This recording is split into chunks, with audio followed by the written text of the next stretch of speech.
All right, we got some follow-up to get through here. Um, you've got a bunch of action items, so I'm actually going to let you go first, Corey. I do, but How'd you do on these? okay, I do, but I have to disclaimer this for a minute, and I have to give myself a get out of jail free card. I'm Okay. listening to Mike on Focused interview Stephen Hackett, and we're talking about Stephen's sabbatical. And Mike was like, "Oh well, I'm gonna have family coming in, and they're coming in from is it Hawaii, Mike? Did I remember that right?" Yep. Yeah, okay. And he's like, I don't want to do. I'm going to try to do as little as I can and all this stuff. And I'm thinking to myself, I'm pretty sure we're going to record like around the time when his family's coming in, Yep. On and we Monday, shouldn't. right? Yeah. And it's like, and we shouldn't do that. I was like, and it bothered me. Like, I'm listening to this, and I'm like, we should not do that. Like, we should not do this. We should not do this. And then I'm thinking, like, in the other side of my brain, I'm thinking, can I get meditations done in time to where, like, if we changed it, like, do I actually have the time? Because it's finals right now, right? So it's crazy time. So all of that, we pushed up the recording. The recording is, 5 days earlier than it normally would be. So therefore, I give myself a get out of jail free card on these. And if you don't, I don't really care because I had finals and I got the book done. So, I hit the priority stuff. All right. So here we go.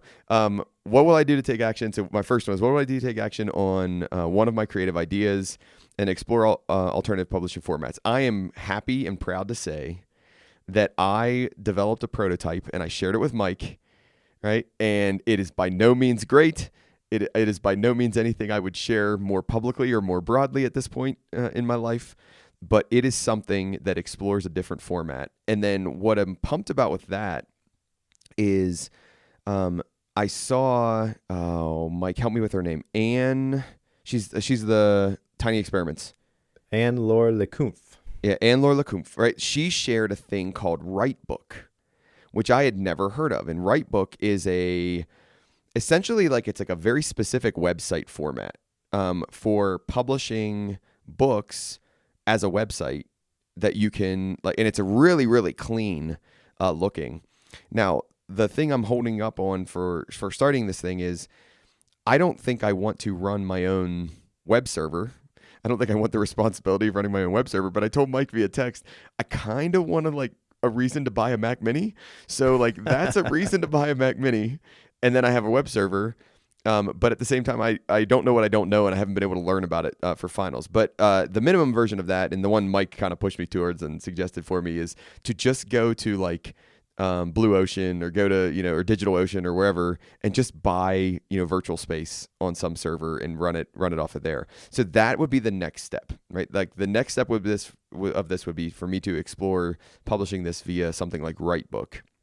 And if you're looking for it, Writebook is by 37 Signals, and I think it's like Once is like their product division. It's called Once Yep. or something like that. So it's pretty interesting looking. Okay, that's number one. All right. I did not think about the next one. What's your thing? Not as a professor. Didn't think about it. So I'm trying to figure out like what's the thing. Not as a professor. Have no idea.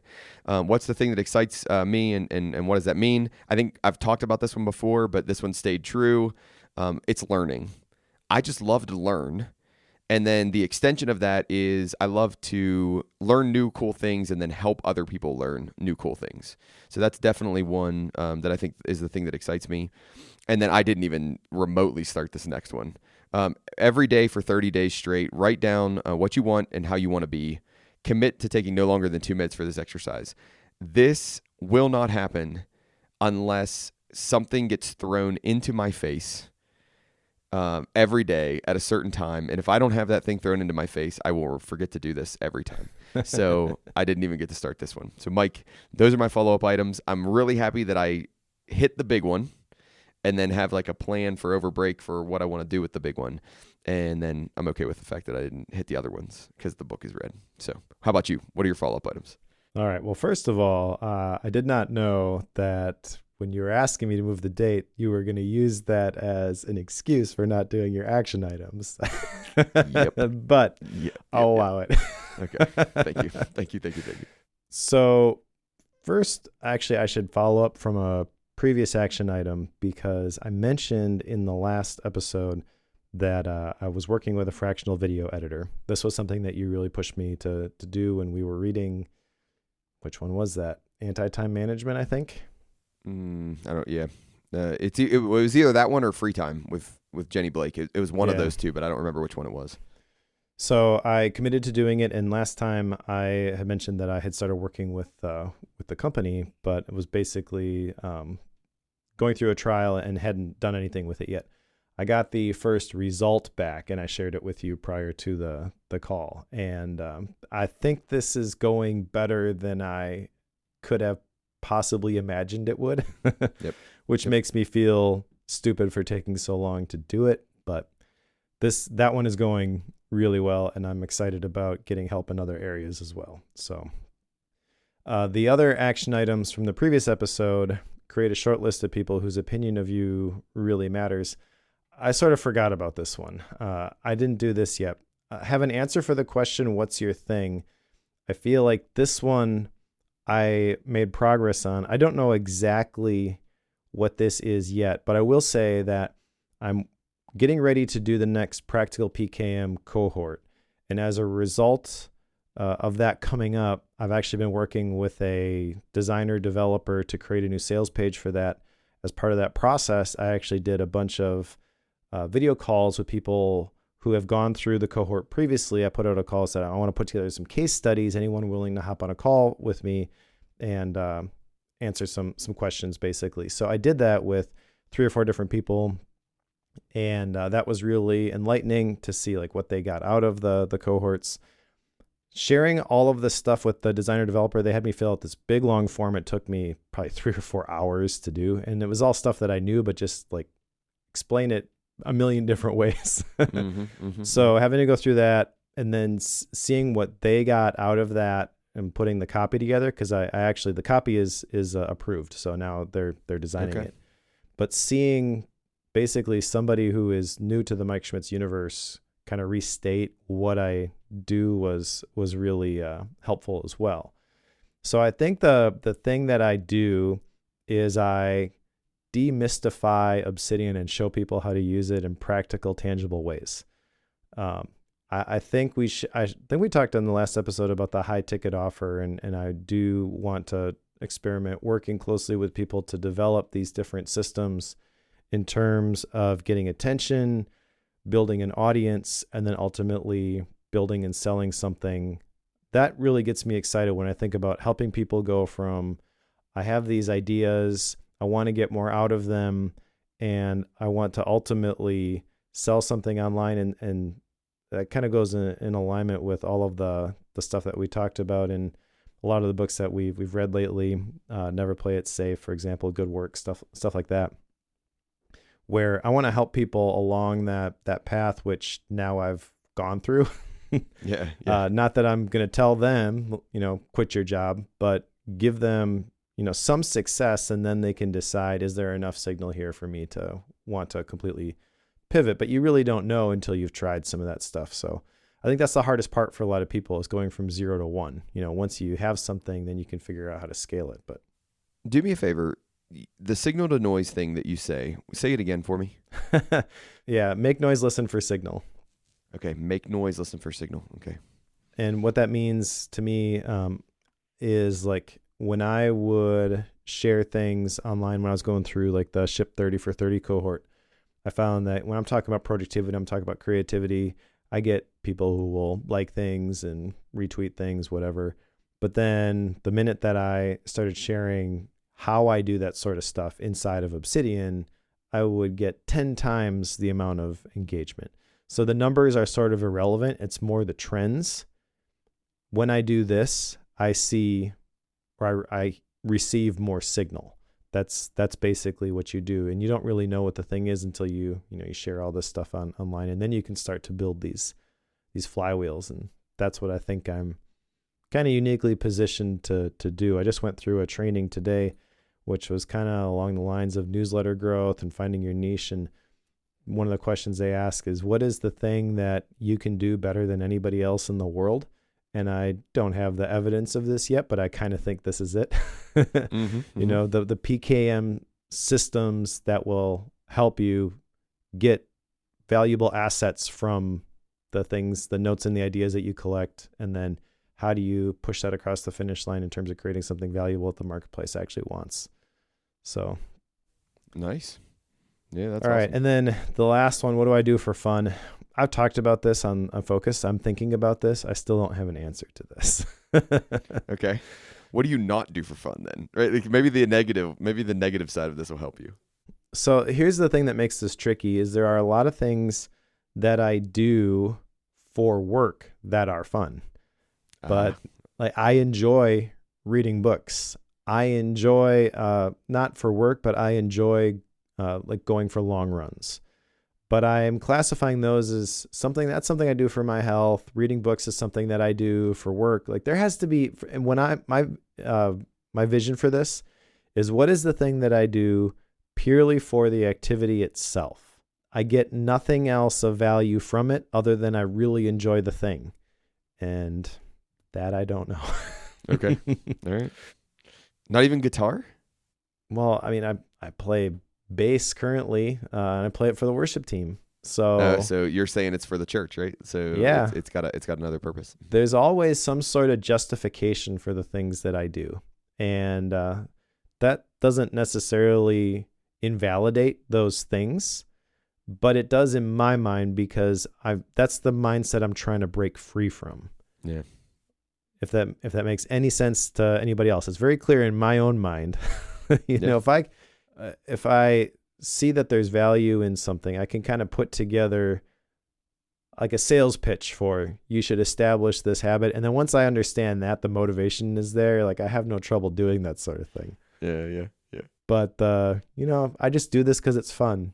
I don't know what that is. Okay. All right. We got to have like maybe that's a whole like pre-show one day. Is us digging in and trying to figure out what Mike likes to do for fun. Yeah, I guess, man. Not looking forward to that one. Board games? Possibly. I do those not all the time, probably several times a week, but also like the justification for those in my mind is relationship building. A lot of time I'm playing those with my family. So that's family time. That's not just Mike wants to do this time. Yeah. No, I that's where my head went too, is I was like, oh, that's family time, you know? So, yeah. Okay. It's hard. We'll work on it, Mike. We'll work on it. We'll figure it out. All right. Well, you ready to talk about today's book? Yep, I guess. Sort of, kind of. Yeah.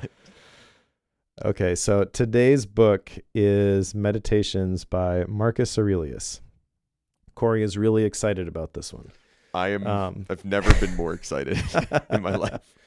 Well, I was nervous about this one as well. I shared this in the last episode, but one of the things that makes me nervous about this is that this is sort of held up as this book of ancient wisdom, and there's so much incredibly great stuff here, and you hear so many people talk about this. It's sort of like once you read this, you're going to achieve enlightenment and your world will never be the same. And I kind of expected that was not going to happen for me. And so I was nervous about talking about this book. I have no doubt there are people who looked at the title and they're like, oh boy, this is going to be a good one. And they may be disappointed. Maybe. I don't know. Yeah, they may be. It's a weird book because Marcus Aurelius never really intended for this to be published. Mm-hmm. It was sort of like his journal or his diary. That's not exactly it, but they're private writings. And so it's organized into these, well, there's an introduction because the one that we read is the Gregory Hayes translation. And so there's kind of an introduction by Gregory Hayes about Marcus Aurelius.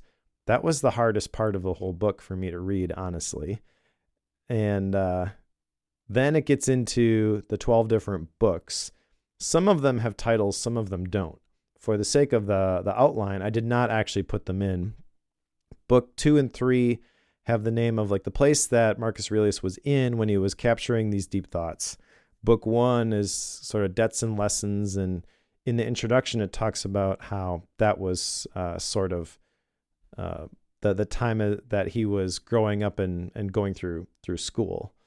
But other than that, it's just sort of all these little random bits of information. So I put in the outline the 12 different books. I have my mind map here, and I have a couple different things from each one of these. My thought is that we'll just kind of go through this and share one or two things from each one of these that we want to talk about. Yeah, I had no idea. Like, we're reading this book, and I'm like, I have no idea how we're going to talk about this book, because here's what it reads like. It reads like somebody's fleeting notes in Zettelkasten. Yep. Okay. Exactly. That like somebody randomly lumped together, but they didn't. I couldn't wrap my head around like why they lumped it together the way they did, or how they lumped it together the way they did. And then Mike mentioned it. The intro is 60 pages long. So like the content of the book, if you take the notes out of the back and then a couple other things, it's like 280 pages or something like that. I don't know what it is. It's like, something. Well, 60 of that is just the intro. It's explaining about Marcus Aurelius. It's explaining about Stoicism. It's explaining all these things. And I agree with you completely. Like, I'm reading through this thinking, okay, when are we going to get to the meditations? Like, I want to get to the meditations. When are we going to get to the meditations? And so it's like, this is how do I say this? It's a very strange book, partially because what Mike said. I don't think it was ever meant to be a book. It was just meant to be a guy, like, basically grabbing note cards and writing things down, and then he would throw the note card away, or maybe he would like keep it around. And then somebody was like, "Oh, look at all these cool note cards! Like, let's take these note cards and let's package them into something."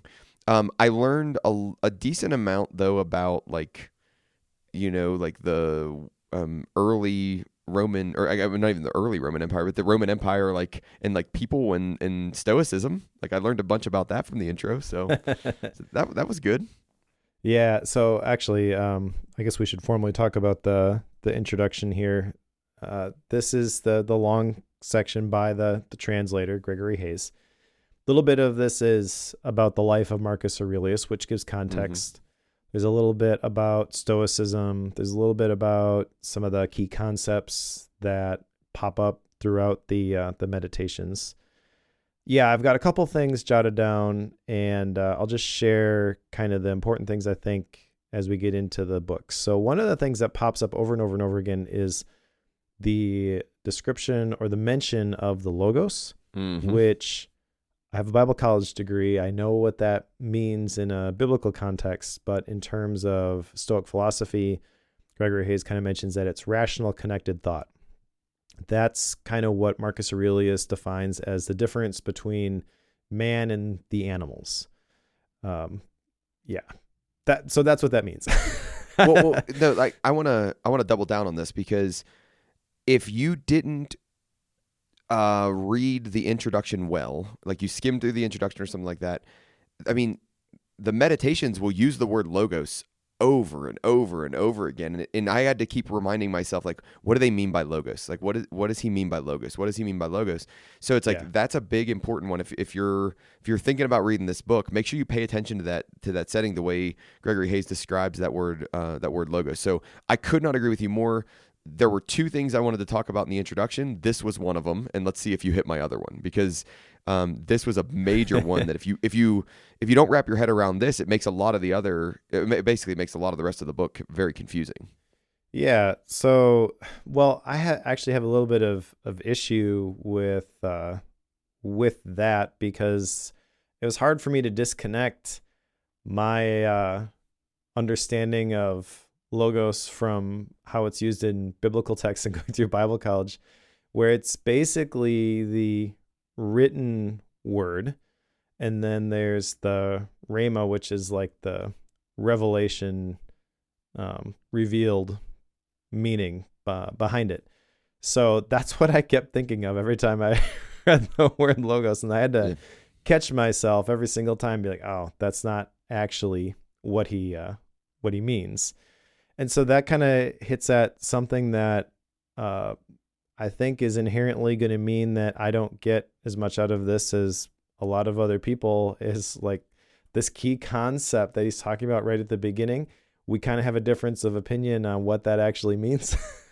Yeah. Let me describe it a little bit more, just in case it helps anybody. So there's a really interesting connection here that he would say Stoicism. In Stoicism, the logos, it ties directly to this idea of like free will and like, can I do a thing, and like how does the logos play into me directing it? And this is a quote. According to this theory, man is like a dog tied to a moving wagon. If the dog refuses to run along with the wagon, he will be dragged by it. Yet the choice remains his, to run or be dragged. In the same way, humans are responsible for their choices and actions, even though these have been anticipated by the logos and form part of its plan. So it's essentially like there's this logos, there's this driving force. Our will is, are we going to go along with that, or are we going to be pulled along by that, right? And it's like, that was a really good image in my head about what Stoicism and Marcus Aurelius think of as the logos. The logos is this driving force, and that helped me process a lot of the meditations really, really well, or at least get his perspective on them as we went through. Yeah, basically, the life is going to happen, and you can either not be bothered by it or fight against it. The dog being dragged is a interesting visual, but very much in alignment with. I mean, you can see that philosophy throughout the rest of the meditations. You mentioned Stoicism. That's the other thing I think that really is communicated in the beginning part here. They talk about the 4 Stoic virtues, which the explanation of them in this introduction really doesn't do anything for me, because I think Ryan Holiday actually describes them better in a couple of the books that we read for Bookworm. There's 4 virtues: courage, temperance, justice, and wisdom. And Ryan Holiday is in the process of writing a book for each one of those Stoic virtues. So I like Ryan Holiday's books about Stoicism a lot more than I liked Meditations by Marcus Aurelius. The reason I think that this one maybe gets held up or put on a pedestal is that Marcus Aurelius is an interesting person, and you kind of have to understand the historical context. That's the other thing that's in here, I think, is kind of his story. So he was born in 121 AD. His father died when he was really young, and paraphrasing here because the names, they kind of lost meaning to me. I'd never heard of these people before, but he became heir to the Roman emperor at the time because they didn't have an heir. And when he took power, he also kind of shared it with his cousin or whatever, this other guy, because it was the right thing to do. And he basically, as the emperor, maybe I'm getting the details wrong, and I apologize if I am, but basically he was a big public figure, and he was doing his best to live a good life.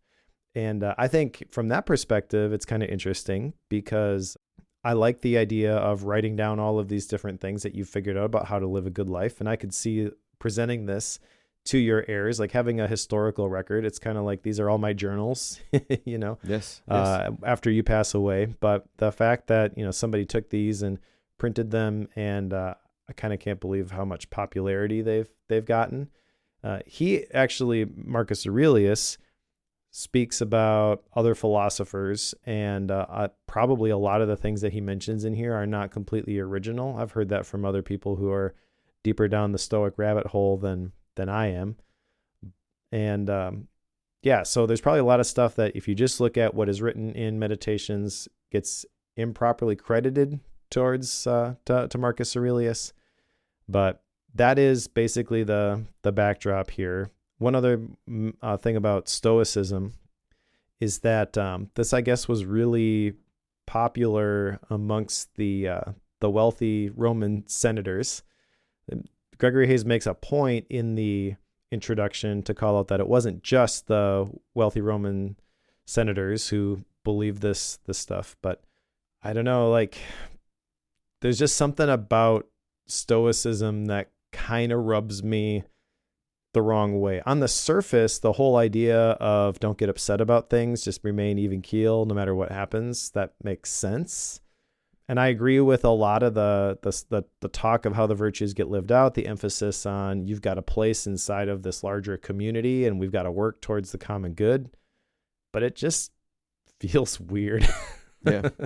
Okay, so the one piece of flavor I'll add to, Marcus Aurelius's background, he was a very military kind of a person, right? So he was out fighting wars, and he became pretty successful at fighting wars. But I think that plays into his these meditations, right? Like, so I think that's a component piece that if you remember that going while you're reading these, you're like, oh yeah, like this would make sense in the context of somebody who's constantly fighting wars and that's their job and they're getting famous for winning these battles and doing those things. But at the same time, they're off on the battlefield, on the battlefront, like, and they're not really at home all the time and in Rome or whatever. So listener, the goal here is not to make this a Christian podcast, right? Like that is not not the thing we're trying to do. But my worldview has to come into this because I'm going to analyze the things we read through a worldview, just like anybody's going to analyze the things they read through a worldview. So the other thing that stood out to me actually wasn't Stoicism. I kind of knew we were going to get into Stoicism. So the first one I had mentioned was the idea of logos, but the second one is the use of the word God and gods. Because when I'm used to reading that word, especially the word God, right? Like it means a certain thing in Christianity, right? So I'm every time I read that, I'm referencing the thing that my Christian worldview calls upon. Well, it's meant completely differently when Marcus Aurelius uses it. So Hayes describes it from the Stoic perspective, of course, God or gods, right? And they use the term interchangeably. Hayes says, are merely conventional terms for what we might call nature or the logos or providence or how things are. So it's like I had a hard time because every time he used the word God or gods, it wasn't the Christian God that I'm thinking of, it was this idea of nature or, the logos or this force, whatever it might be. So it's like that was a really challenging one for me to remember. Think about it, like interpret it the way it was written. Don't interpret it the way you would interpret that. Interpret it the way it was written. And there were a couple times when I would read something and I'd go, oh yeah, I completely agree with that. And then I'd be like, oh wait, he's using God in a different way than I would use God in that situation. And it's like, so I had to check myself on that a couple of different times. And we could get into a much deeper philosophical and worldview conversation, but that's not the nature of Bookworm. So we're not gonna do that. So at this point, Mike, I'm ready I can roll into book one. Well, on the topic of the God and gods that they use throughout there, I guess I actually didn't have too much trouble with that. I just sort of assumed that they were going to be referring to something different than what I was going to be familiar with.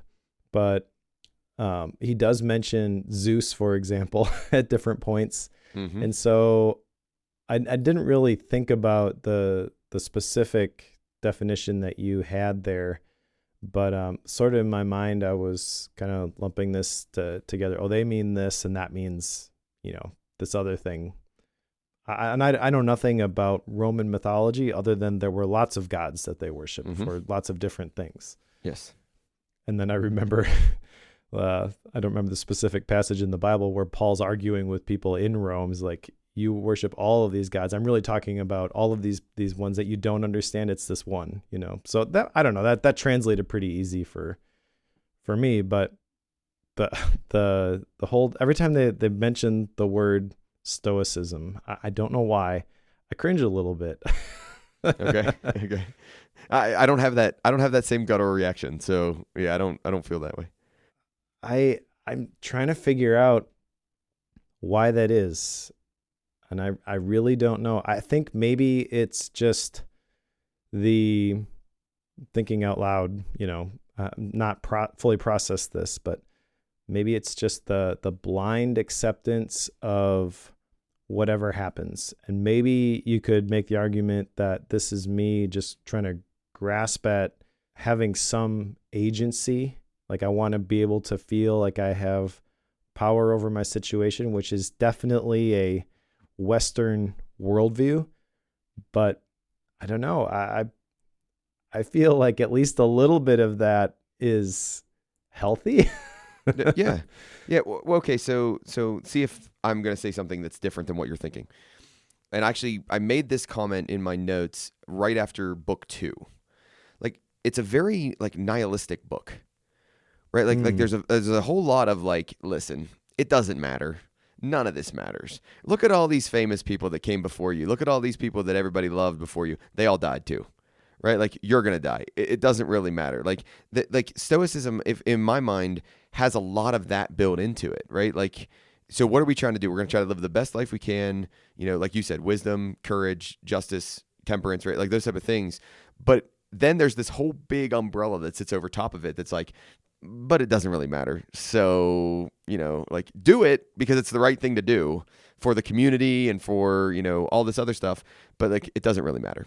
Right. And that I don't resonate with that. Like, that's not I think it does matter. I really do think it does matter.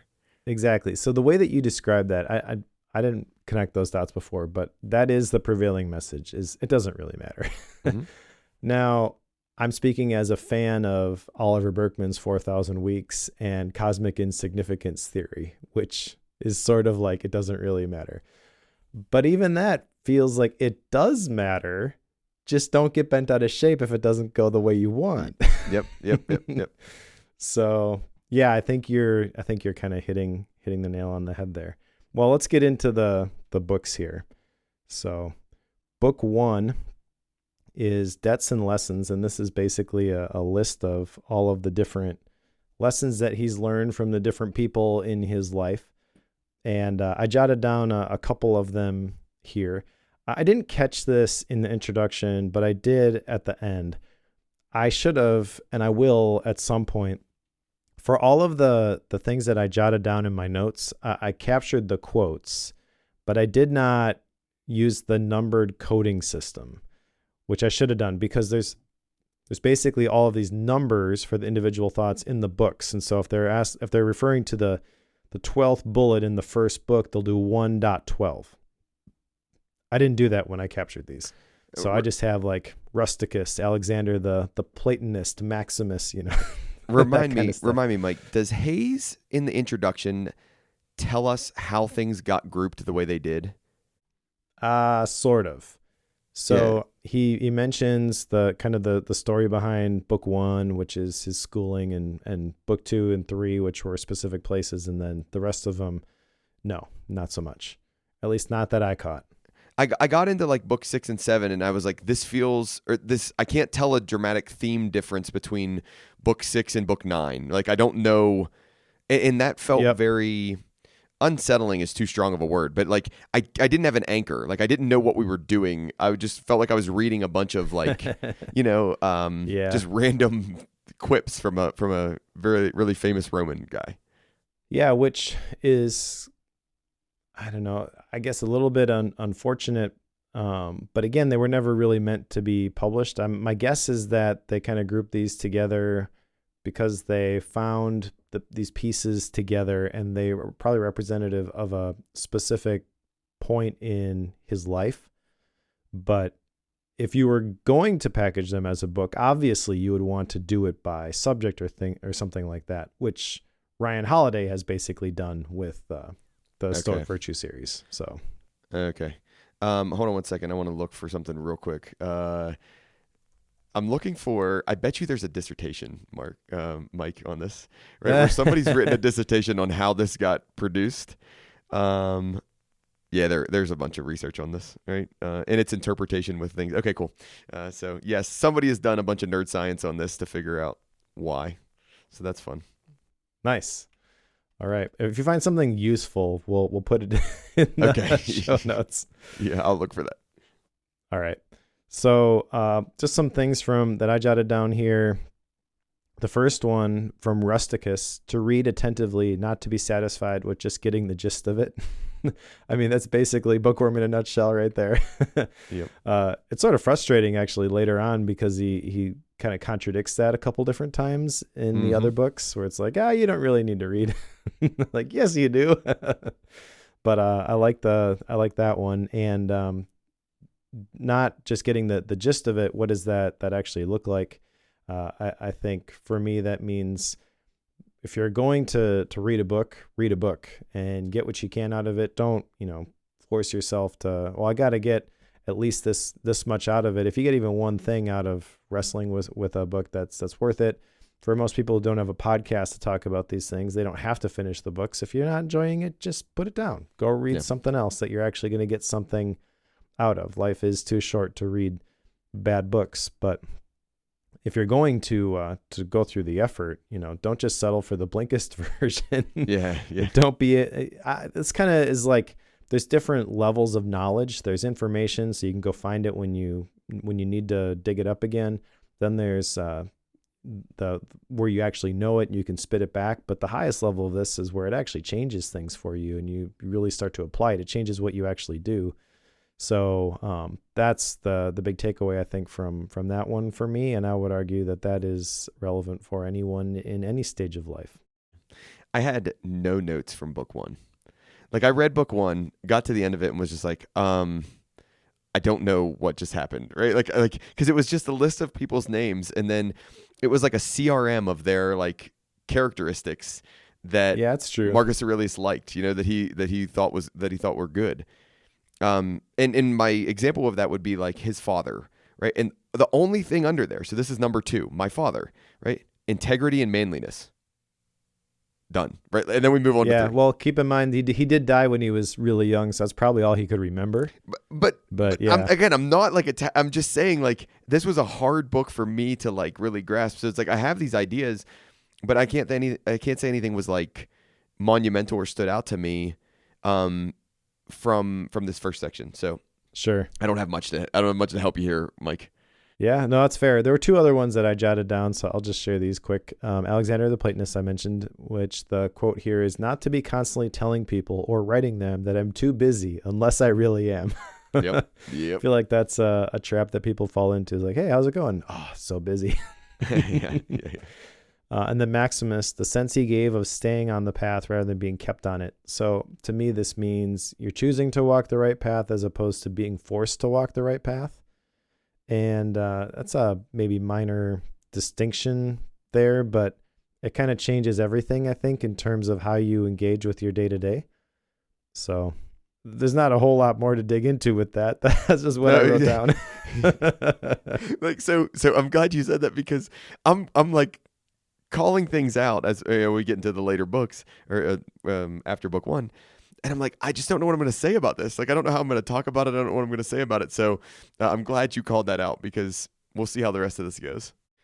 We will see how the rest of this goes. So I guess on to book 2 then. Okay. I'll start. Would you like me to start, since I had nothing to say on book 1? Yeah, go for it. Okay. So basically, like, some of these are kind of like reminders to himself. So it's called on the River Gran among the Quadi, right? Which I don't really know what that means. I assume there's a river that's named Gran, and then I have no idea what Quadi means because I didn't go look it up. Do you know nothing what to those me mean? too. Okay. So, like he's reminding himself, like he's talking about intelligence. And Mike, you had talked about like actually acknowledging which one of them you highlighted or you called out. I didn't start doing that until like halfway through the book, and I was like, I should have been doing this the entire time. Like, I should have been calling out which one I was hitting. So I don't have them for the first one, but intelligence.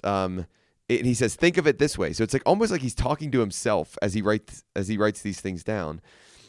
Stop allowing your mind to be a slave and be jerked around by selfish impulses. To kick against fate in the present and mistrust the future. So again, there's this idea of like, there's this thing, there's fate that's going to happen, and stop fighting it. Like, stop fighting fate. Just that idea that is invested, not, that's not the right word, that infiltrates this entire book.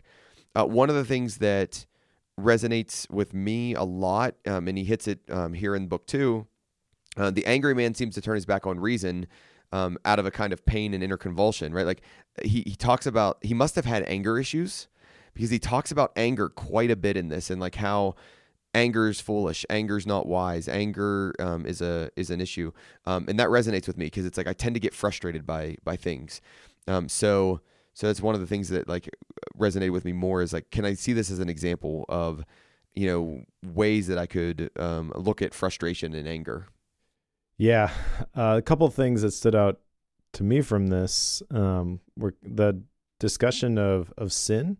He said, sin derived out of pleasure deserves a stronger rebuke than sin committed out of pain. And then later on, I think he talked about how you can commit injustice by doing nothing. Actually, I think that was book 9 or something like that. But that got me thinking, what is the right thing to do? That's really what he's talking about here. So disconnect the religious association with the word sin, but basically that's error. That's not acting rightly. And the only other thing that I really wanted to chew on from this was a quote that said, concentrate every minute like a Roman and doing what's in front of you with precise and genuine seriousness, tenderly, willingly, and with justice. I mean, that sounds good, but essentially it's like, do the right thing, stay in the moment is how you could sum this up. And that's actually probably how you could sum up the entire book. Yeah. Well, and I think, I'm thinking about this kind of live right now. Like I didn't have this thought before we came into this recording, but this is a good like quote book, or you'd be able to pull a bunch of quotes from this that are relevant to you and then throw those into a quote book and have that and revisit that. And I think it would be very, very valuable to you, right? Like if you've pulled out the ones that are relevant to you and then maybe revisited that, every couple years or whatever and said, have things changed? I think that would be a very valuable way to use this book or the content of this book. Yeah.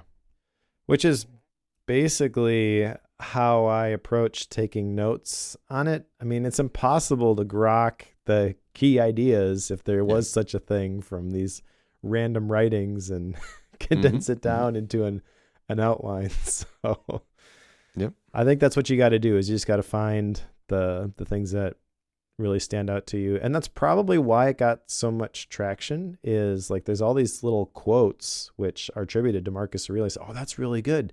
Where did that come from? Oh, Meditations. Yep. All right. I think I'm good for book 2. You want to go to book 3?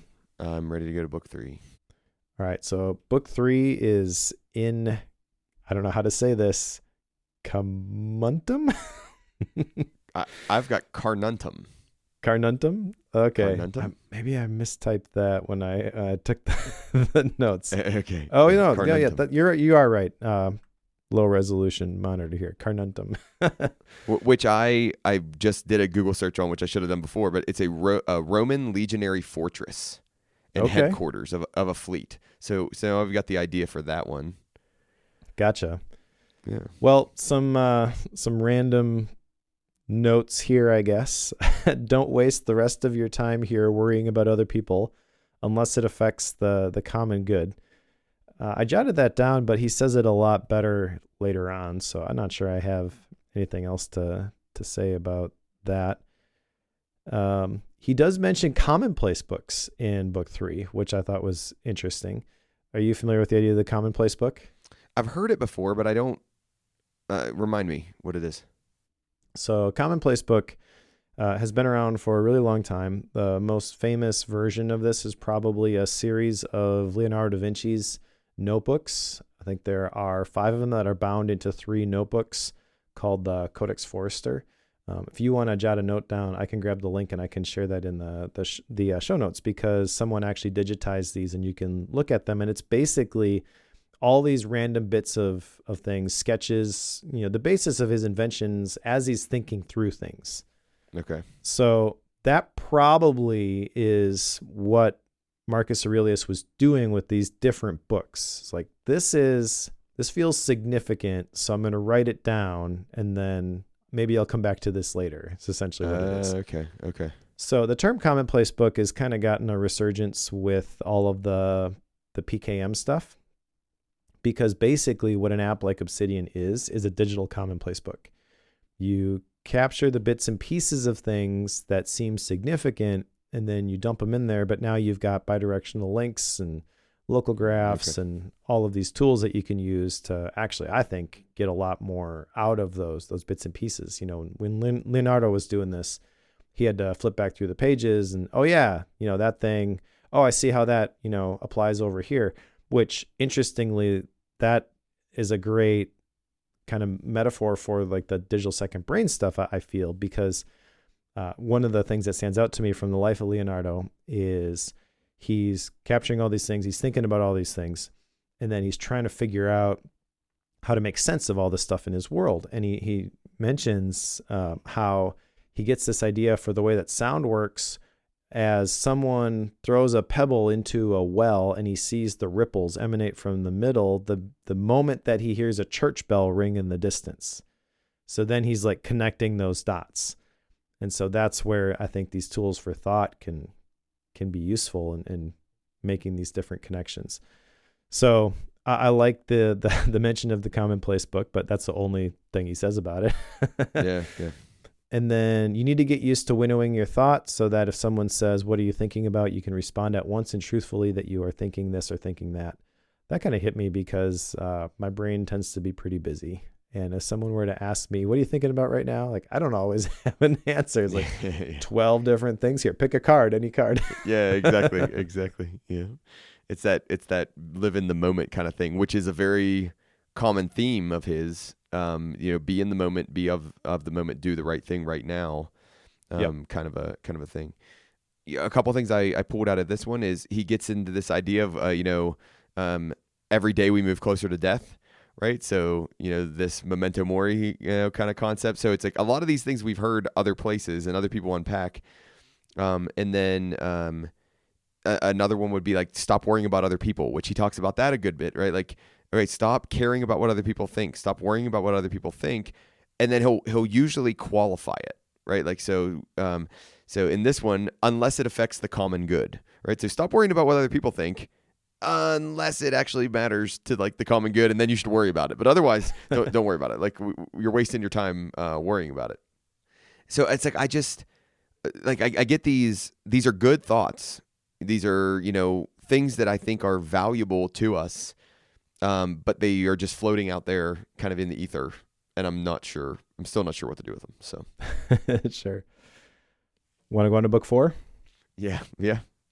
So book 4 has no title. The first of the titleless books. So now we'll just mention the random thoughts that we like. Let me catch us up on something for accuracy. I did a quick search in the Quadi people. The Quadi are a people. Okay. So when he says on the River Grand among the Quadi, they're a people group. Okay, so Now we know that. All right, we figured out that Carnuntum is a Roman fortress. Cool, we got that. And now we go to book 4 and we don't have any titles anymore. So now but we did it. We did it, Mike. We're complete. Nice work. Okay. There actually are, I think, some profound things for me to chew on here. Again, not, completely attributed to Marcus Aurelius, but one of the things he mentioned is if you seek tranquility, do less. I tend to do too much, so that's a reminder, but not an action item. I don't think I have any action items from this book. Spoiler alert. Yeah, I agree. And then just a couple of admonitions, like nothing that goes on in anyone else's mind can actually harm you. He's saying choose not to be harmed and you won't be harmed. Don't feel harmed and you haven't been. Things have no hold on the soul. Disturbance comes only from within, from our own perceptions. So a lot of this, the things that stand out to me anyways, can be summed up as kind of don't care so much what other people think. And that's probably something that I needed to hear. And then the only other thing I jotted down from here is no random actions, none not based on underlying principles. That resonates with me because of the PKM stack model and the vision and values piece at the very top. I think I try to do this anyways, and I try to help people codify this. I don't know. I'd have to spend some thinking time on it to see if there's anything in my life that isn't in alignment with the vision and values piece, but it strikes me as this is sort of the direct opposite of my action item from last time about just have fun with things. Yeah. It's if it's not useful, don't do it. So Okay. Can I explain a frustration I have with not just the book, but philosophy in general, like Sure. the concept of philosophy in general. Okay, again, I'm going to give you a quote. All right, so this is number 39 because I started. So book 4, number 39. Or to put another way, it needs to be realized that what happens to everyone, bad and good alike, is neither good nor bad. Well, hold on, right? So what happens to everyone, bad and good alike, is neither good nor bad. But how do we call it bad and good if it was neither? Okay. Anyhow, so then that what happens in every life, lived naturally or not, is neither natural nor unnatural. And it's like like my brain goes, I don't like this. I just don't like this. I don't like this. Like, and I don't know if that's a limitation of me. Like if I am just not wired to be a philosophical thinker, like in the way these folks are. If I'm too like practical, if I'm too, I don't know, the engineering in me, which the irony of this is I have a doctor of philosophy and engineering education, but I cannot stand philosophy, like the philosophy, like the way it's written and the way, the way the ideas are bounced around. But it's like that's a frustration I have. But if you read the introduction, Hayes will tell you like he was like philosophy was his thing. Like he was thinking about philosophy. He was trying to be a philosopher. You know what I mean? And that's why they called him. So let me just mention though, you're right. But there is a specific phrase that he uses in the introduction that Marcus Aurelius would basically push back on the idea that he was a philosopher. But that is who he's trying to be, and they use the term for him of philosopher king. Yeah, so, I was going to bring that up. Okay. But he would push back and say he's not like the other philosophers. He would basically say, I'm not a philosopher. And I don't know if that's just like false humility or what, but that's what he would have said. Okay. All right. So that like, I tried to wrestle around with that. And then in book 4, I have a couple different sections here where, he's talking about like this idea of, essentially it doesn't matter. Like it doesn't matter because you're going to die. It doesn't matter because you're going to die.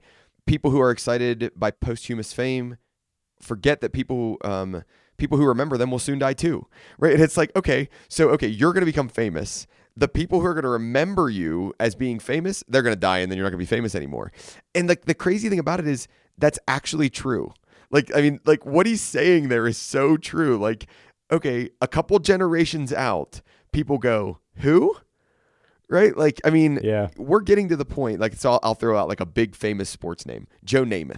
Right? You're getting to the point where people are like, Joe Namath. Who the heck's Joe Namath? Right? And then all the old people were like, you don't know who Joe Namath is? Right? Like, I can't believe you don't know.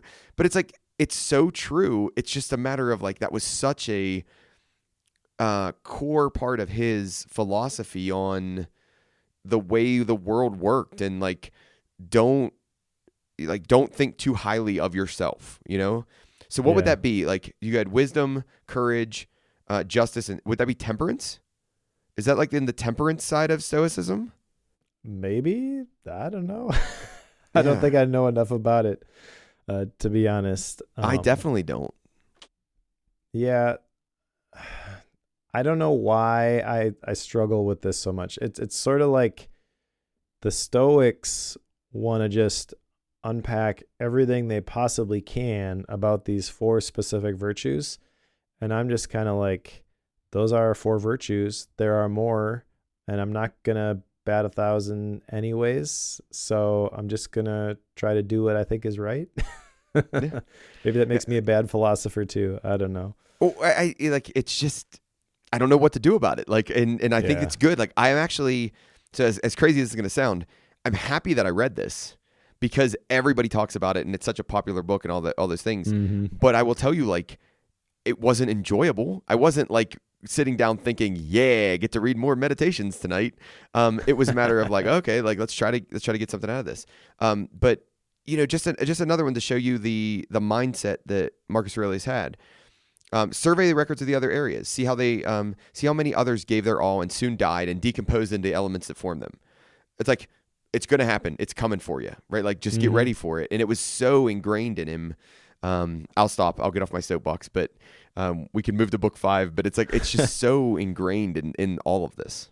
Well, I think part of it maybe is, even though Gregory Hayes is translating this, there's a certain part of this which just doesn't translate well, because you're kind of talking about there's these lives of these other famous people, and I have the Ryan Holiday version of this, which is a Gregory Hayes translation, but then at the end of it, there's another thing on the life of Marcus Aurelius from one of Ryan Holiday's books, which is The Lives of the Stoics.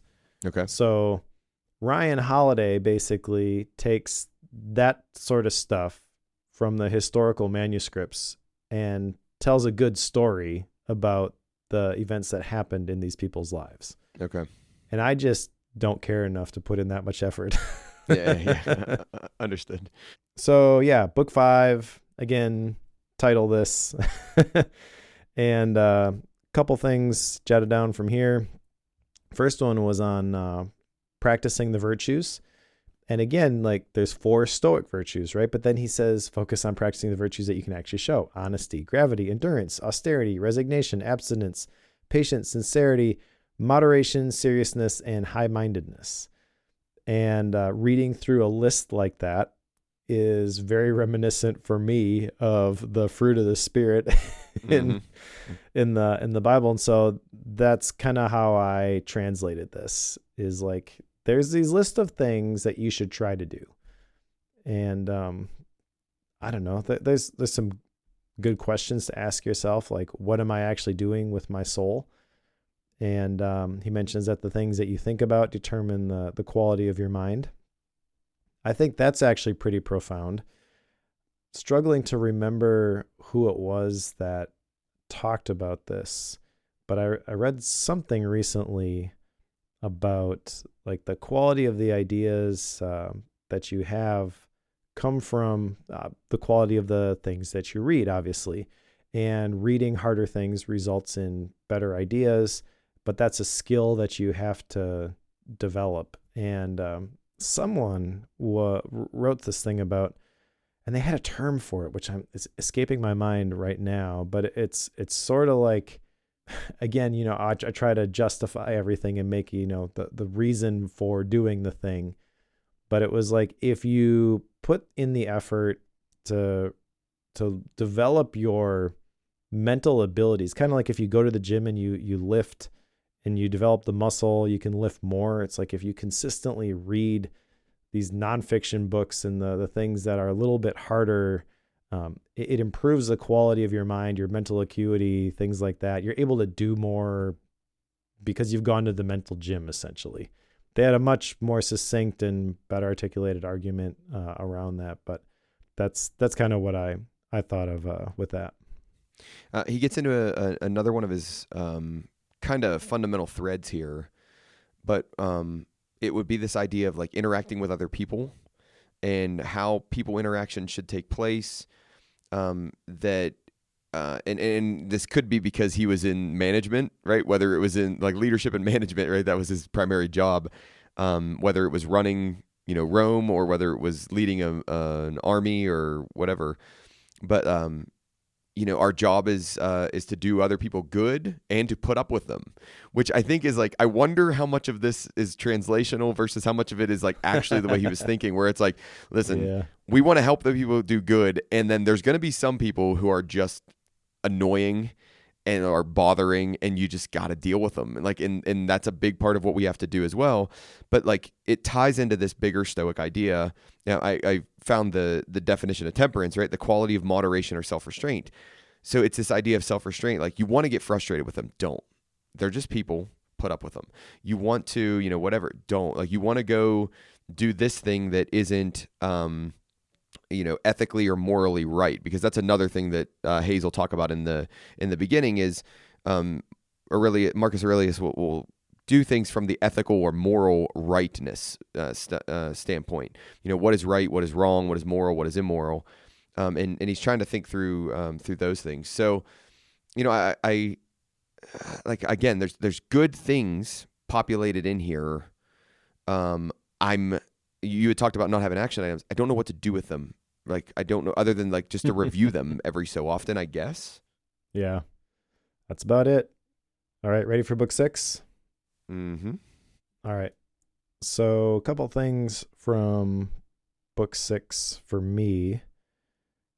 Let's see. When jarred unavoidably by circumstances, revert at once to yourself and don't lose the rhythm more than you can help. I feel like this was written for knowledge workers in the modern day. Yep. What's left for us to prize? I think it's this: to do and not do what we were designed for. I really like that one. I like the phrase, not to assume it's impossible because you find it hard, but to recognize that if it's humanly possible, you can do it too. I'm interpreting that maybe a little bit differently than he intended it to when he wrote it. But it echoes to me of when we read the Chase Jarvis book. Kind of, you have more ability, you have more strength, you have more time, you have more in you than you realize. That's something that I tend to need to hear. And then the other thing that really stands out to me here is, I do what is mine to do, the rest don't disturb me. That's a good reminder to just focus on what you can control and then let the rest of the stuff go, which is easier said than done. But yeah, there were two major ones that stood out for me on this one.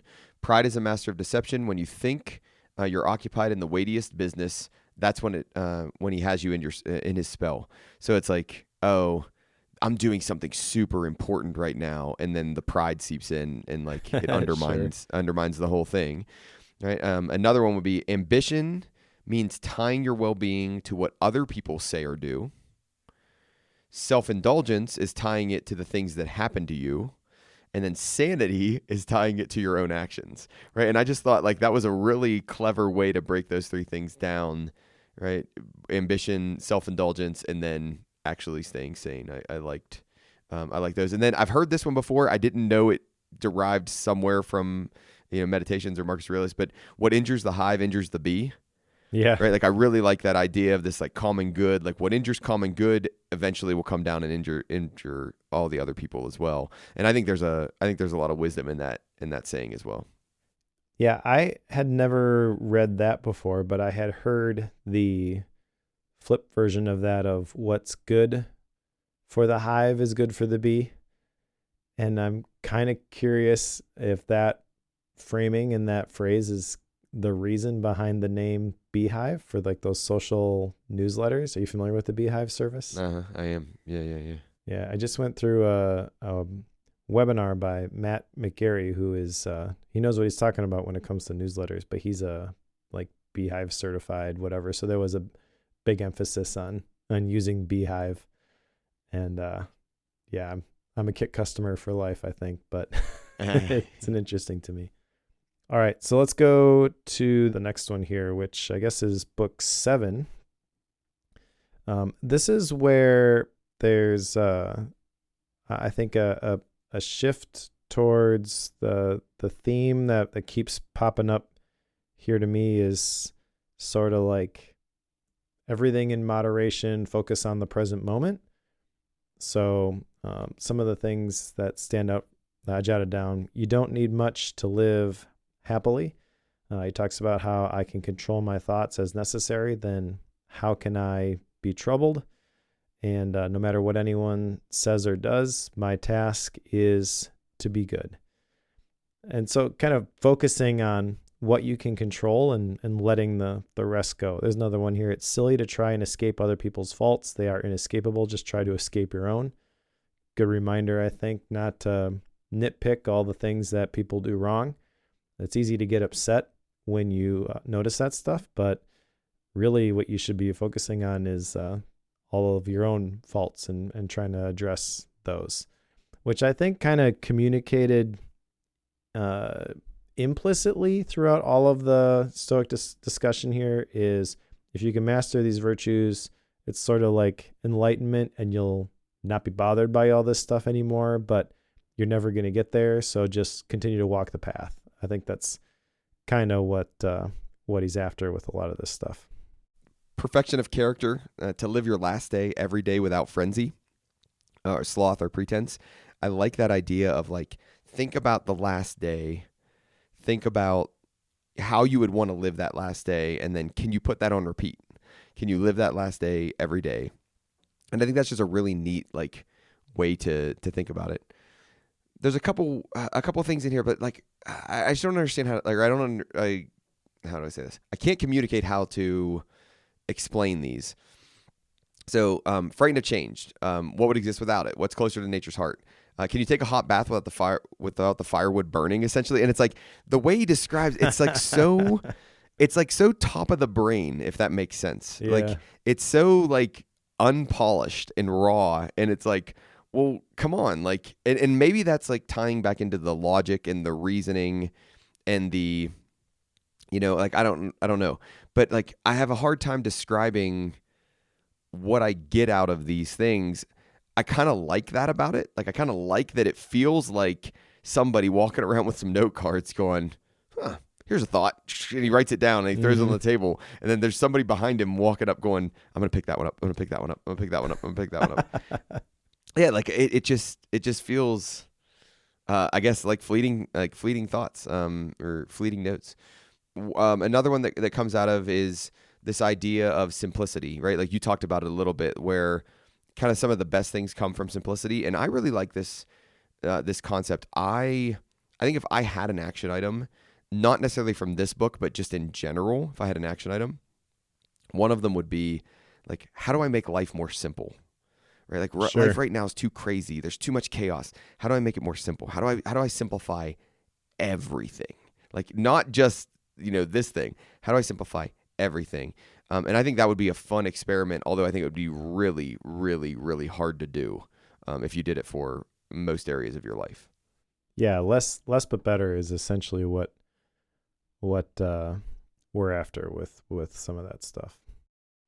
All right, book 8, couple things. Again, there's like 50 different bullets for each of these, but I just jotted down a couple that stood out to me. The first step, don't be anxious. The second step, concentrate on what you have to do. Simple enough. Yep. You were talking about the actions and how that's what builds our life. He says in this book, you have to assemble your life yourself, action by action. And I like that. It's sort of reminiscent of the Atomic Habits idea, if you ask me. Another thing he says is give yourself a gift, the present moment. Again, an admonition to stay in the now. And then external things are not the problem. It's your assessment of them, which you can erase right now. Good reminder that, you can change your perspective in a moment. The perspective you have towards the things that happen is really powerful for either good or bad. And so that which you can erase right now, that's the key part, I think, is you could be upset by this thing that happened yesterday, last week, last year. You can just continue to hold on to that. And he's basically saying, in a moment, you could be free from that if you just let it go. And I think that's a powerful idea. I've heard this described as framing before, which Yeah. I think, I can't remember if it's in one of the books, but it's like how you frame that situation. Oh, I failed that exam. It's like that is one framing, or versus, I didn't perform as well as I could have. Like I have opportunity to grow. I have room to grow. Like those are two different framings. And I think that's, something that he talks about here where he's talking about it from the perspective that you're looking at it, or I forget the word that he actually uses. The one thing I called out in book 8 was these 3 relationships.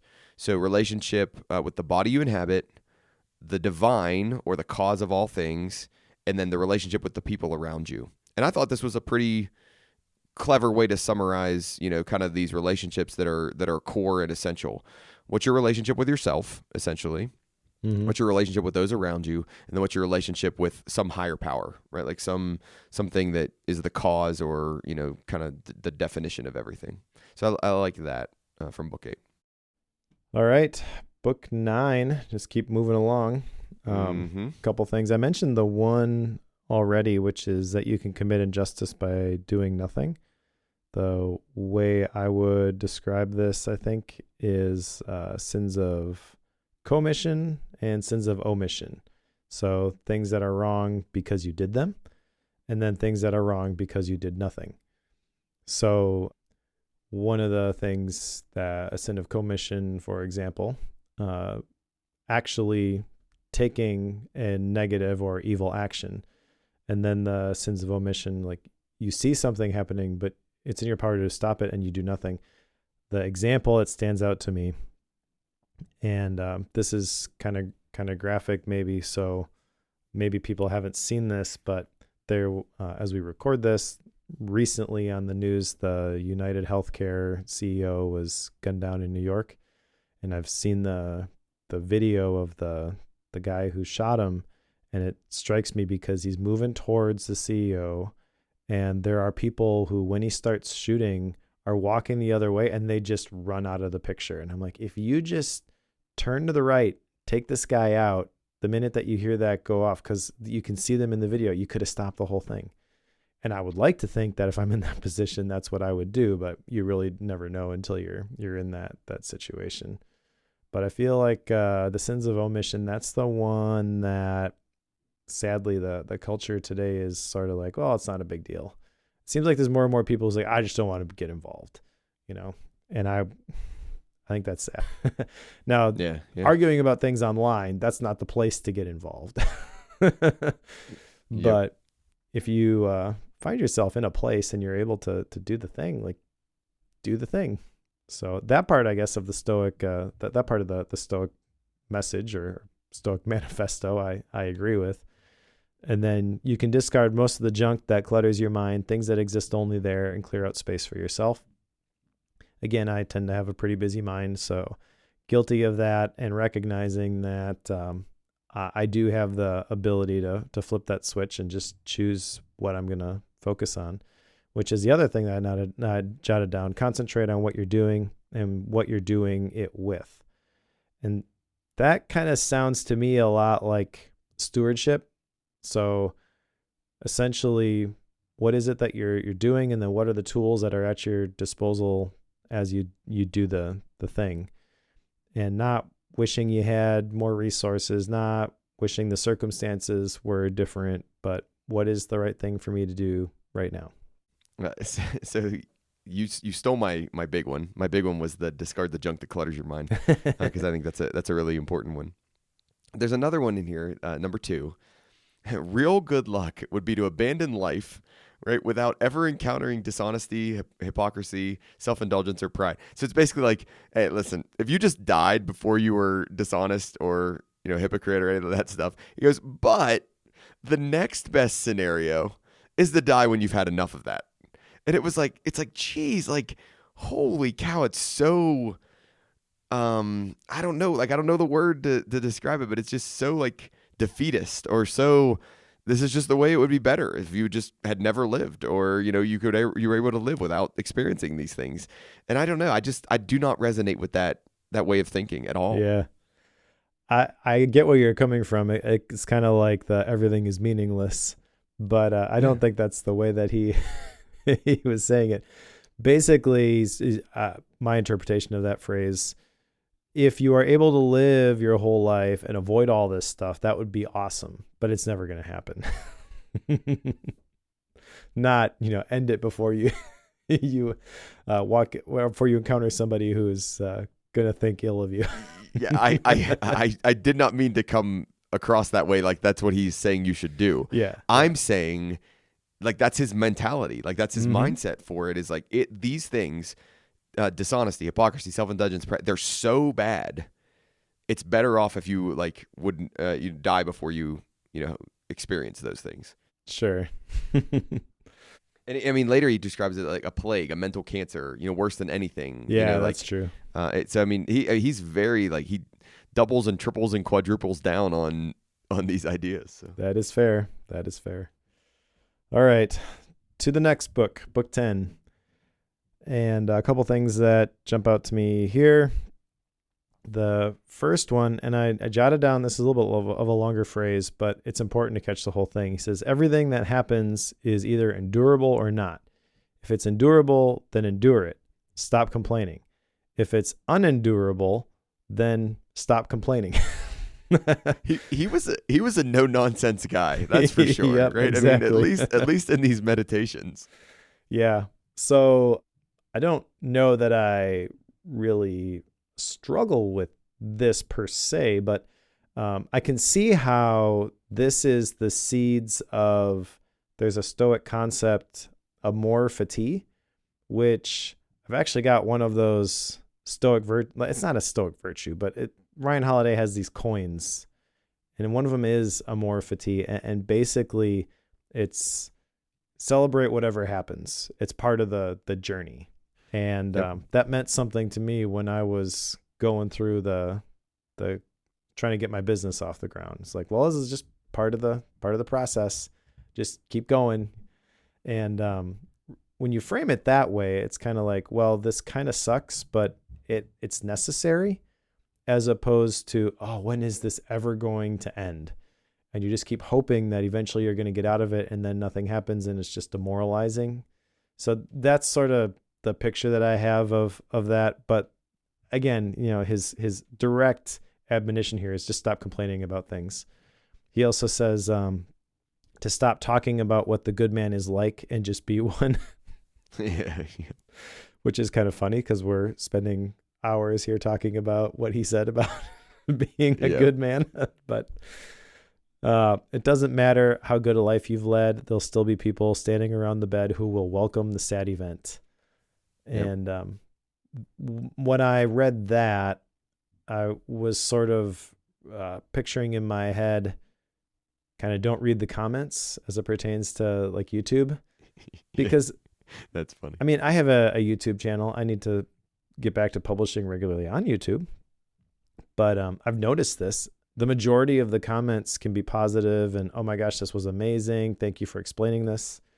And then there's the one jerk who's like, this is crap. I experienced this in the webinar actually today. There were like 1,500 people on there, and there were a handful of people who just kept saying stupid negative stuff. Because a webinar, he's teaching you this stuff, and then he's selling his course at the end. The drill, right? And they just, very, very negative. And like eventually I just started thumbs downing everything that they would say, because I'm like, just stop. This is course evals every semester, right?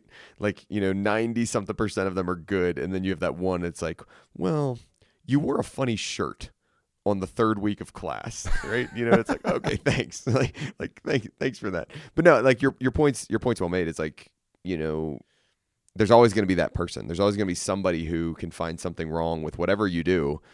All right, how much are you going to, and then this ties into some of these other ones, which I think there's probably works that are done around this, tying some of these together, right? Like if you tie this meditation together with this meditation, look at his train of thought, but then you're making it up because he didn't do that. So it's like, you're kind of making up, meditations. The one, or one of the ones I called out in this chapter is basically like, hey, it's the saying that your mom or your grandma or your dad always said, well, when you point the finger, there's always 3 pointing back at you. So when faced with other people's bad behavior, turn around and ask when you've acted like that. And it was like, oh, okay, shoot, like you're right. And then it's hey, stop it. Like, don't get angry at them because you do the same thing. Don't be a hypocrite. Like, that's the whole thing, is don't be a hypocrite. Don't be a hypocrite. But I mean, I think what I'm realizing as we have this conversation is like just how not fluffy he was in any of these meditations. Like, it was more a matter of just like, here's the point, here's the point, here's the point, kind of a thing. Yeah. So the don't be a hypocrite thing, that is kind of hitting on, I think, one of the important things that he mentions over and over again, just bringing the focus back to yourself. Ed Cole says it this way, that we judge others by their actions, but ourselves by our intentions, because on some level, you're always going to be hypocritical. People will always be able to look back at your life if they look close enough and point out the inconsistencies. And that used to bother me, that I used to never want to publish anything online because I didn't want to be wrong. Yeah. And I had to get over that. You have to get to the point where you're just doing the best that you can. Everybody's doing the best that they can. Nobody's perfect. And the real thing that I think makes that click is just not worrying about trying to fix anybody else but yourself. Yeah, exactly. Exactly.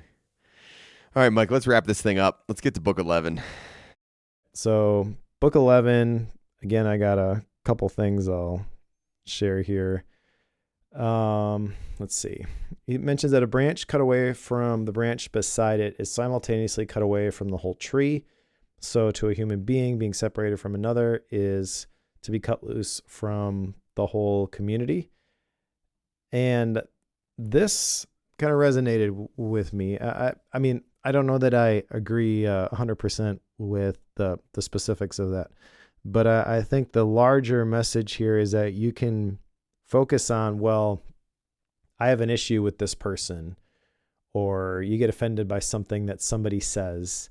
Then you start to try to avoid that person, and pretty soon you've just removed yourself and isolated yourself from the community, which was the thing that was giving you life. And you don't realize it right away. It's kind of like you cut off a branch. So that metaphor is really powerful to me, because I get this picture of, there's someone in our neighborhood had a storm go through. This big branch fell down. And it was laying in their front yard for like a week and a half. And you drive by it the first 3-4 days, looks like it's healthy. And then a week later, all of a sudden, the whole thing is just shriveled up. And it's like all of a sudden, overnight, things went from good to bad. And I feel like that's the sort of thing. If you remove yourself from the community, you live in isolation. It's not good, but you're not going to notice it in the moment. Just a reminder that you need other people.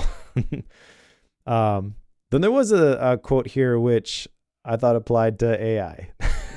Okay. Let's see this. The natural can never be inferior to the artificial. Art imitates nature, not the reverse. I like that too. Yeah, I like that too. And I've been waiting actually till we recorded this episode. I wanted to hear what you thought of that, because it kind of strikes me that AI keeps getting better, but the more I see it improve, the less I feel it's ever going to get to the point where it develops this super intelligence and it takes over the world, because it can't differentiate the difference between, a noun and a verb based on how I use this word in a sentence. There are definite places where it just completely falls on its face, because I think it's an imitation of the real thing. And there will probably always be those holes. I'm not sure you'll ever get to the point where you can fix all of that. Yeah. There's a guy named George Box, and he has a saying that says, all models are wrong, some are useful. Yeah. And I really like that connection to this idea is like, if you look at the complexity of nature and like how crazy it is and how different factors have to come together to, make those systems and keep those systems operational. And then when you get into like complex systems theory and you're thinking about how this ecosystem impacts this ecosystem and impacts this ecosystem, like I just can't see us, art mimics nature. I would say design mimics nature, technology mimics nature, right? Like we're going to continue to make this more and more advanced, but we're still not going to be able to, I don't know, I guess I do want to say it, I want to go that strong. I don't know if we're ever going to be able to recreate the complexity that actually exists in nature. Yeah. Right? And I think that's a comforting thing to me. Right? Like we're going to get better and better and better, but we're never going to be able to do it. Like our models will be wrong, but they will be useful. And we will continue to make more and more useful models that are close, but not perfect. Yep. Well, that's all I got for book 11. Anything else you wanted to call out? Okay. So he hits on kindness a good bit in this one. So I just think that's an interesting one. I don't know if that's a theme that runs through it, but he hits on kindness. And then he talks about goals. So I didn't know if you flagged that one and got cranky about it. Because he says, if you don't have a consistent goal in life, you can't live in a consistent way. And I was like, I wonder what Mike thinks about the goal, Marcus Aurelius' goal comment. I actually like that. I almost wrote that one down, but I didn't. I don't think goal means smart goal. I think it means having something that you're aiming at, a compass, not a map. Yeah, I was poking the bear. I was intentionally poking the bear on that one. So, but no, I don't really have much else on this one. And then I got mixed up. I thought book 11 was the last book. We have another book, book 12. We do. So here you can see where I'm going with this, Mike. Yeah. Yeah. All right. So book 12. Let's see. Practice even what seems impossible. I like that. I think myself personally, I tend to, if I don't think it's realistic, it's kind of like, well, why even try? And I have to fight back against that because I do believe, as I mentioned a couple different times, that we're capable of more than we realize. And then the other thing, well, actually two other things. If it's not right, don't do it. If it's not true, don't say it. That's a good one-liner, good way to live your life. And then it never ceases to amaze me. We all love ourselves more than other people, but care more about their opinion than our own. Yep. That's really good. You called out some of the same ones I called out. So that's great. Yeah. I mean, I feel like Adam Grant talks about that in Hidden Potential. And he, I don't think, says it any more eloquently than Marcus Aurelius did. Yeah, I like the number 24. 3 things that are essential at all times: your own actions, external events, and then he describes this last one. If you could get to the 30,000 foot view and look down, you realize how pointless everything is, right? And I'm like, you had me. Like, here are the essential things: what you do, some of these external events that happen, and then everything in life is meaningless. Cosmic insignificance theory. Yep. Yeah, just stop caring about it. So that's a recurring theme. And I had another one here that I wanted to call out. Constantly run down the list of those who felt intense anger. We get back to this idea of anger, and I don't know if this is just hitting me, with my frustration and my anger, kind of thing. The most famous, the most unfortunate, the most hated, the most whatever. Ask, where is all that now? Essentially, your energy that you're putting into being frustrated and being angry, you're throwing that. What's the phrase? Good something to bad. You're putting good energy into bad ends or whatever it is. There's a phrase there. I can't remember what the phrase is. I don't know what it is. Yeah, but don't do that. Don't waste your time. Don't waste your time on putting good energy into bad things. Agreed. Well, we made it. Oh, we made it. So, action items. I have none. I have none. None. I like my action item. If I need an action item, I will put this book on the shelf. Right? And I'm done. Yeah. All right. Well, let's go to style and rating then. Okay. And I have to go first, don't I? You do have to go first, and I'm strong on that one today. Dang it. All right. Well, I don't love the style. I will say that. I think the concept is kind of cool, and I'm glad that I have read it. If for nothing else, I no longer feel FOMO when people talk about Meditations by Marcus Aurelius. Yep. It does strike me that there is some good wisdom to be gleaned here. The writings are very old. He lived 121 AD, So maybe I have a different perspective simply because I already am reading historical wisdom literature, if you want to define the Bible that way. And so that is probably unfair to measure this against, but that's sort of how it reads to me, at least the modern translation here. And I don't think Marcus Aurelius would like it to be put on that sort of pedestal. I think that's probably unfair. But the bottom line is, if I'm going to read something like this, I've already got a good resource for me. So I went through this and I was able to map a couple of things where I see this is a biblical principle here. And honestly, that's what got me into reading these nonfiction books.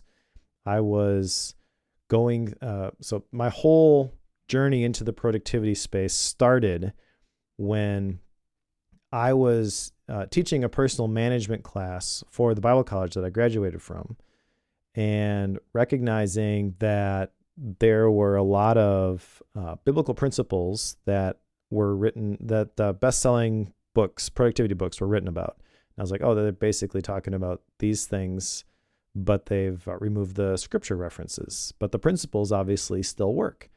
And honestly, I like that. I like reading the books that other people are written and trying to make those connections myself. As I started doing that, I was like, I'm going to write my own book. And I started writing and publishing every day. That's when I got connected with Asian Efficiency, and the rest, as they say, is history. But that was the thing that got me into doing everything that I do currently and all of the creating that I do online. Before that, it was never really a blip on my radar. So I like doing that kind of stuff, but this one is just, I don't know.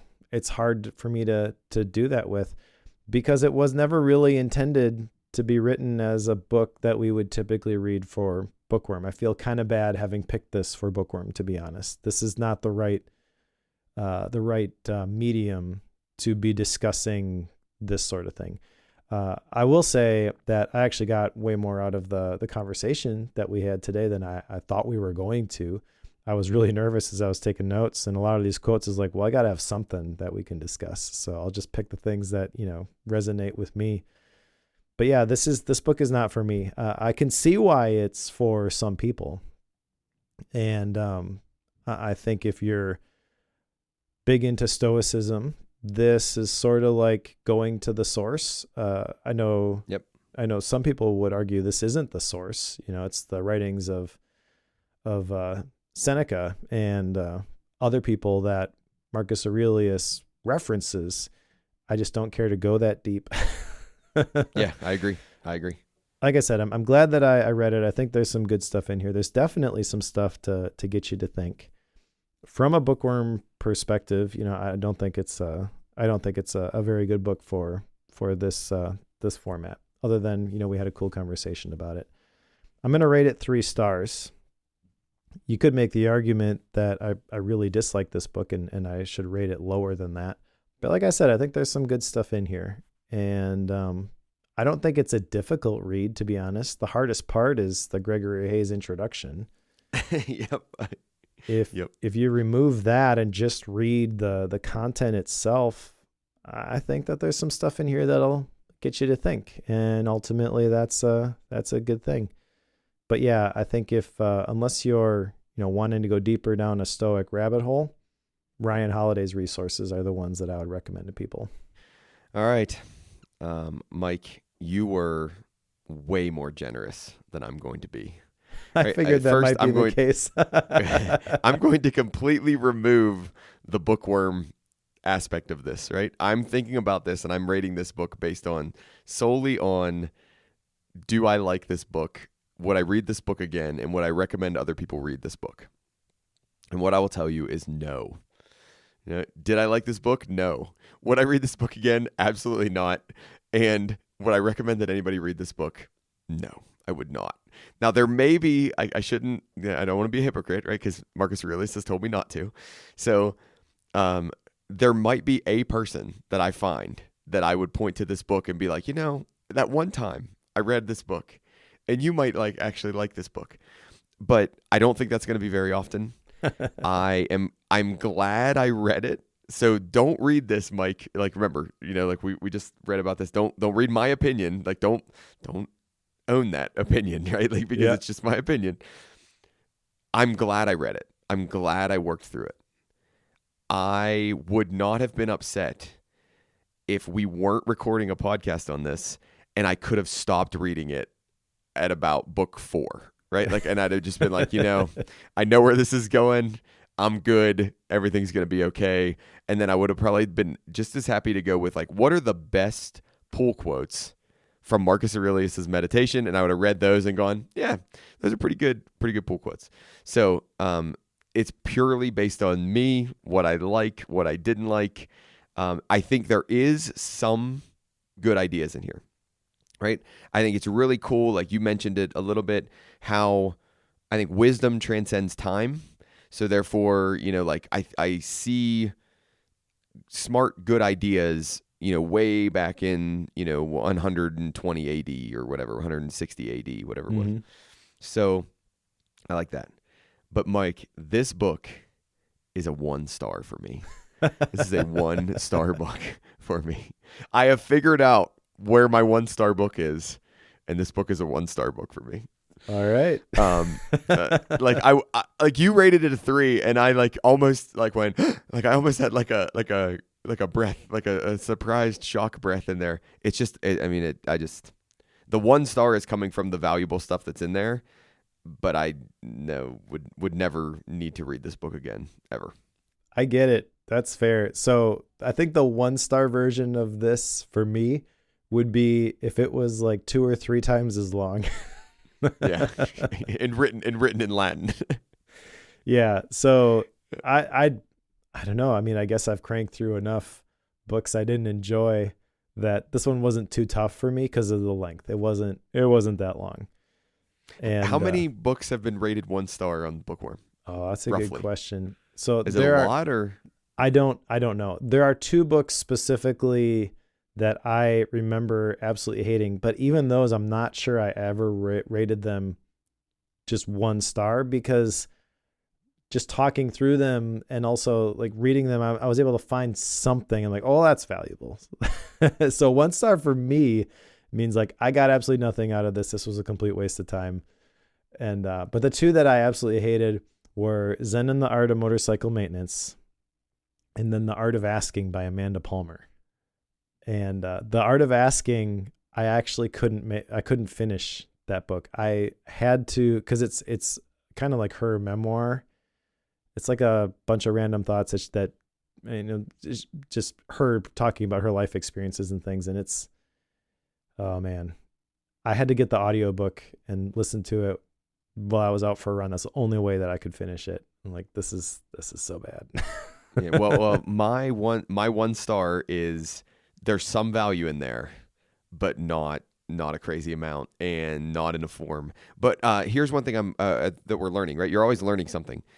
I'm learning that these books where there's lists of ideas, so like the 101, thing, like the 101 book that we read not too long ago, I didn't like that style of that book either. It was 101 essays that'll change the way you think, right? I didn't like that book either. I don't like this book where it was just basically like 50 something, 12 times 50 ideas. So I think I'm learning that I'm going to avoid those books. No listicles for Cory. That's what we're learning. All right. Let's put meditations on the shelf. What's next? So I have the next book. The next book we are doing is called Simple Marketing for Smart People: The One Question You Need to Win Customers Without Gimmicks, Hype, or Hard Selling. It's by Billy Broaz and with Tiago Forte. So that's how it's titled on the front cover. Billy Broaz with Tiago Forte. So I'm doing this one somewhat selfishly, or maybe completely selfishly. I don't know how that works, but I want to learn more about marketing. And I'm by no means trying to say I'm a smart person, but I'm just saying I want to learn about marketing, and I want to do it in a simple way. Like, I don't want to read a textbook on marketing. I don't want to go listen to 75 hours of, podcasts on marketing. I want to get a good gist of what marketing is all about, and, reading about this one, and, Tiago Forte is a name, right? So I know of Tiago's work. So there's a methodology that they're going to pitch to us, and I'm looking forward to unpacking this one. It's a little bit of a shorter book. For those of you, it's 174 pages. The print length version is 174 pages, so it shouldn't be too hard to knock out, and hopefully we get some good stuff out of it around marketing. Yeah, Mike, you have the book after that? Well, real quickly, it's a pretty easy read. I will say the discussion for this will probably be best if you come to it with some sort of application. Like, this is how I could see this being applied. I know that's the direction I'm going to take as I go through it again, because I've read it previously, but working on the cohort stuff and thinking through, like, how can I actually apply this stuff as I finish up the sales page and things like that. So yeah, it's a good one. And this is the one if you want to learn something about marketing, but you're put off by the Alex Hormozis and the Russell Brunsons. This is anti that. Yeah, good. All right. After that, we have a long book, so I'm evening it out. But we're going to read Poor Charlie's Almanac by Charlie Munger and Peter Kaufman. I think that's the version that we're going to read. So I'll put the link in the show notes for people if they are interested in reading this with me. Poor Charlie's Almanac has been around in some way, shape, or form for a while. And it's one of those books that I just keeps popping up on the list as like, this is really something you need to read before you die. Okay. And yeah, it's like 350 pages. It's a bit longer, but since we're going through Simple Marketing for Smart People prior to this, it's kind of good timing. And I think this is going to be a good conversation. It'll be interesting to see, that book, because Charlie Munger is, the guy who works with Warren Buffett, right? So essentially a wisdom type of book, but modern as opposed to the ancient one that we just went through. So maybe Cory will love it. Maybe he'll hate it. Hey, listen, Shane Parrish says there's $1 billion education inside this book. Ooh, Yeah. Those are big words right there. That is big words. Yep. All right. Got any Gap books? No, I don't think I have any Gap books right now. If I have Gap books, I'm not committing to them, because finals is ending and I'm grading finals right now. And then the holiday is here. So I don't know if I'm going to do any Gap books right now. How about you? I do have a Gap book. So yesterday I was sitting in a chair upstairs. Toby walks into the living room with this look in his eye, and I'm like, oh boy, what's going to happen? He's like, I have a challenge for you. And I was like, oh boy, what's that? He hands me a book and he's like, read this over Christmas break. And it's a fiction book, A Tale of Two Cities. No. So I said that I would read it. Tale of Two Cities by Charles Dickens. And I think, Mike, your holiday break is going to be the best of times or the worst of times. We'll figure that out at the end. Nice. Yeah, I've never read that book, so I think I'll have the bandwidth to pull that off. All right. Well, I'll just put out a quick plug here for the Bookworm Club membership. If you want to support the podcast directly, that would be great. We would very much appreciate it. You can do so by going to patreon.com/bookwormfm. And there will be some additional perks coming to that membership shortly. Right now, what you get is a pro version of the show. So it has an extra segment where today we did a brief 2024 retrospective. There's also a bootleg feed, which is the recording. As soon as we get done, I upload that. And it has all of the flubs, and it's unedited, but you get it a couple weeks in advance. There's a 4K Bookworm wallpaper, and a couple other things are going to be coming to that in 2025, so stay tuned. It costs $7 a month, but if you want to support the podcast directly, we would really appreciate that. You could do so by going to patreon.com/bookwormfm. And if you're reading along with us, pick up Simple Marketing for Smart People, and we'll talk to you next time.